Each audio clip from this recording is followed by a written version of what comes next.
Joining me now from his home state of Delaware, Matt Meyer is the governor there with us once again live tonight here on the Hill. Governor, thanks for being with us. You were with the former president a few weeks ago. You received the news last night. What can you tell us about what Joe Biden is up to right now? Yeah, it's good to see you, Blake. Thanks for having me on. I was sad, like I imagine nearly everyone in the country was, to hear of former President Biden's diagnosis. And like so many across the country, we're praying for the family.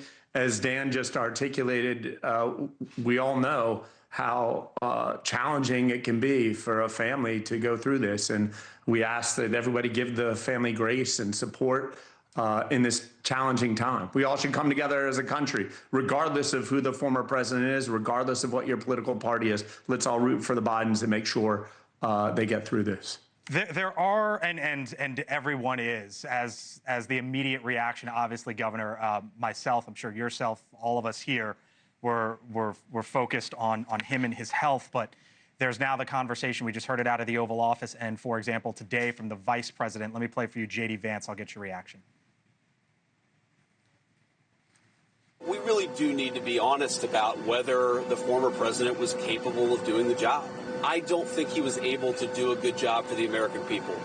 And that's not politics. That's not because I disagreed with him on policy. That's because I don't think that he was in good enough health. In some ways, I blame him less than I blame the people around him.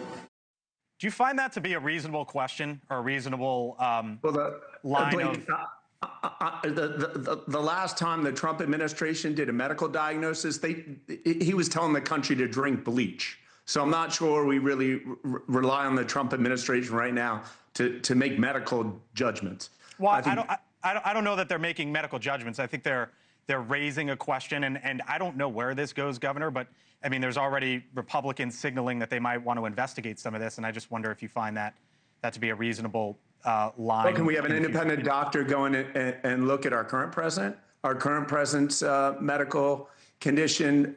Like both Mick and Dan just stated before me, there's a balance here between the privacy of a family during a challenging time and the public's right to know. What we know now is that President Biden is no longer our president. And this is a man who's got a very serious cancer condition. My father had prostate cancer. Many people around the country know people with prostate cancer. We need to give them grace. And as I mentioned, as I started off by saying, this is something that hits basically every family, whether it's your family, not prostate cancer specifically, but cancer, whether it's your family, your friends, your neighbor, someone you've known in your life.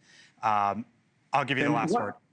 Yeah, well, one other thing, Blake, is that President Joe Biden is in a better situation today than he would have been, or someone like him would have been 5 or 10 or 15 years ago, because of the work of Joe Biden. Very few policymakers have done more for cancer research, for cancer survivability than Joe Biden has. All right, Governor, if you see him, please pass along the best wishes. I know you were with him just a few weeks ago. Governor Matt Meyer is the Democrat there in the home state of Delaware with us tonight here on the Hill. Thank you, sir.